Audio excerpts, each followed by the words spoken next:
What's up, guys? Burstix here. I wanted to show you guys a pretty cool way to better your shot in Warzone. More so, figure out what's wrong with your shot. So we'll jump right into it. So first, you want to head over to the game. We're gonna go to private match. Game setup. You're gonna want to take the map, and I use Atlas Superstore. I think it's a cool map. It's in Warzone, so it's kind of neat to practice on something that's going to be in Warzone. It's a little different. The setup is a little bit different than the way it is in Warzone.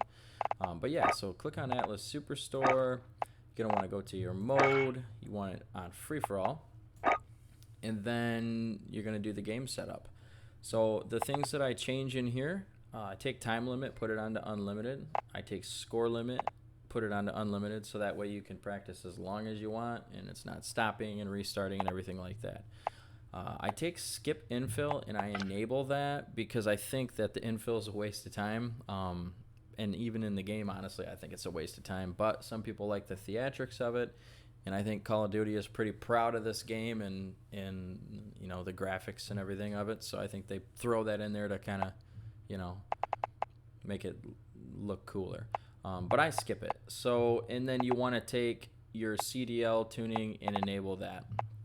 And I leave input swap enabled because I play on mouse and keyboard and I play on controller. So if I wanted to practice between the both of them, it's nice to be able to do that. Then you want to head over to player and take the max health and put it on 200. Now, the reason I do that is because obviously you're a lot stronger or you have a lot more health in Warzone than you do in a regular Call of Duty match. So I've found that it's at 200 health, it's pretty close to what you would find in Warzone with a fully padded, fully armored, character.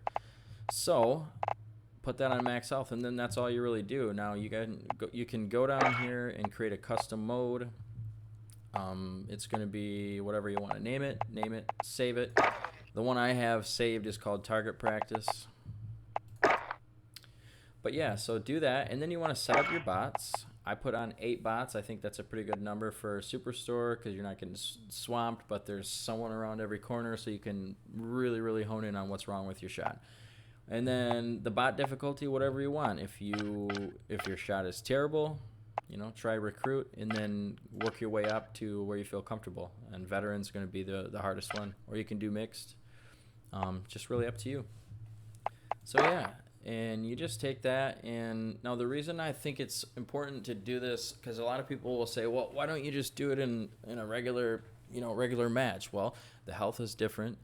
And it's pretty frustrating if your shot is truly bad and you're dying all the time and there's, the sweaty kid in the free-for-all that gets 30 kills in 5 minutes. You know what I mean? And there's nothing wrong with sweaty, players that want to play like that. But I just mean, if you are in a match and you're trying to better your shot, it's frustrating when you're dying constantly. And it hurts your ego a little bit, ruins your kill-death ratio, if that matters. But yeah, so, I would do it against bots because who cares if a bot kills you? It's just a bot. I mean, it doesn't get you frustrated. You're not in the heat of the moment. You're just shooting bots. So now I switched over from keyboard and mouse to play Call of Duty because I've always played Call of Duty on keyboard and mouse or on controller. So I think, obviously I just wanted to stick with controller for this certain, this in particular, this game in particular. But yeah. So I found that most of the time when I was doing, when I was trying to get my shot back with controller would be on the right thumbstick, I was pressing down way too much and overcompensating, and I was really gripping the controller. So, I let loose, grip it hard, with my fingers that are on the bottom of the controller, but as far as the top, I really lightened up on the right thumbstick, and that seemed to help me immensely because my shot is right back where it used to be from the last Call of Duty that I played. So yeah, it's just something that you guys should try, and let me know if you like it in the comments below. Make sure you guys like the video and subscribe to the channel and notifications on, so that way you guys can see any content that I come up with and everything else like that. So anyway, thanks for checking the video out, you guys. Have a good day.